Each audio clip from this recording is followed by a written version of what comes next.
It was 2004, and I was like each one of you was really wanted to do something and was stuck at a point in business where I was not progressing the way I intended to. And that was when I was contemplating and decided what is the next mountain, what is the peak that I need to go ahead and conquer. That was the epiphany moment for me. That was when I realized I need to take a train up to the mountains, go up and discover what has life got in store for me. There were a lot of these thoughts which are happening in my mind when I got this epiphany. What is my next mountain? And as I mentioned, I took this train. I landed in Kathgodam, and I went to this place called Mukteshwar, the first sight of the mighty Himalayas, the snow-capped mountains. It was overwhelming. As I speak to you now, I'm getting all goosebumps. That sight gave me a visual of what lies ahead of me in life.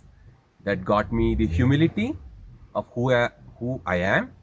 I was looking into problems like really, really too close. I was at the edge and looking at the vast vistas, realized that this is a journey that I need to take, and the mountains gave me the metaphor, just like an adventurer, just like an explorer, to take those steps. This thought came of what's my next mountain. It was an incredible epiphany moment for me, and I started jotting down my journey as I booked my one-way ticket to Kathgodam. That's the hub of Uttaranchal, as you might be knowing. And this is when I realized that I need to figure out who am I? Am I an adventurer? Am I on a path to discover myself? And the mountains offered me the perfect metaphor that I've been looking for. I went up to Mukteshwar, and the first visuals of the mighty Himalayas, the snow-capped mountains, I was overwhelmed. It was a moment that I can't express, but I had a huge breakthrough in life. This breakthrough, I realized, was just because I saw the enormousness of the nature of the mountains. The valley right next to me when I stood on the cliff gave me that perspective of what life is all about. I was so close to the problems that I was unable to see what was lying ahead of me. And this was what life has intended to be, to take this journey, to take the path ahead. The path ahead was very, very clear. It was a chance to look deeper inside, to reflect upon, to understand that the journey is so very, very critical. And that was the start of how I started reframing my life. And it was 2004. It was absolutely pristine, a world altogether. This was the start of the journey. So this opportunity to look inwards started my journey towards life. And this is something which I always felt that we as individuals should be able to reach out to nature to connect. And what best than Himalayas to start this reflection point. So after a couple of days, it was very interesting. I had a lot of thoughts in my mind. My friend, a dear friend, came to pick me up, and we drove down to Sattal. Right from almost 8,000, 9,000 feet, we were going to Sattal. Beautiful forest. By the time we reached, it was almost like pitch dark. The road was winding and winding, and this darkness sort of added a little drama to the whole journey. I was in the open top jeep, my friend was driving. After a couple of minutes, he said, "Hey Ravi, let me just back it." And he started backing it. The moment he started backing it, there were millions of thoughts which were running in my mind. Why did he stop? Why was he backing it up? And I looked at him, and he said, "Ravi, I think there's a leopard." It was total contrast to what was happening in my life. And immediately after a couple of minutes, when he backed up, and I could see this leopard, this big cat, right just about 3 feet, it was total contrast to what was happening. Is everything going to come to an end? What next? This what next moment was uh, made me realize that I was so close to probably death. It made me realize that time is just a finite, it's limited. It gave me a perspective that next. That was something that was quickly running in my mind. It was extremely cold, and I was sweating at the same time. And when I could see this big cat staring at me, I was frozen. Time just stood still. I didn't know what was happening. But then as the jeep began to proceed ahead, I realized time is finite. We all have a very, very limited period in our life. And this was the perspective that I got. We need to maximize each and every moment. And nature offers this brilliant perspective of putting things in its place.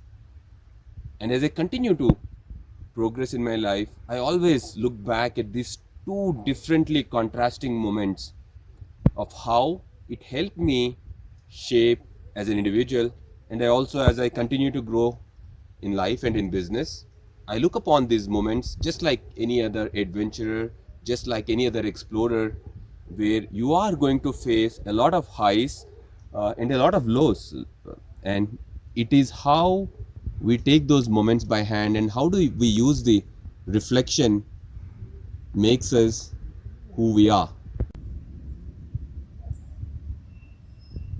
So as I continue to work in this domain, where I continue to work with a lot of children and young adults, there was one particular moment which clearly was yet another reflective moment for me.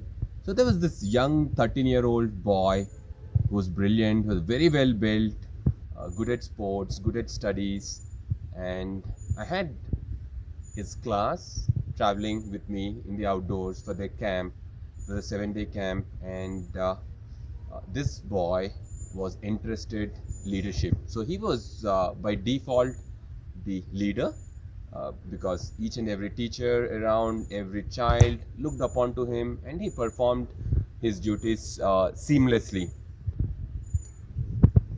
Couple of days we were crossing a valley and we rigged this place up where we need to rappel down. He, like an able leader, ensured that there was safety.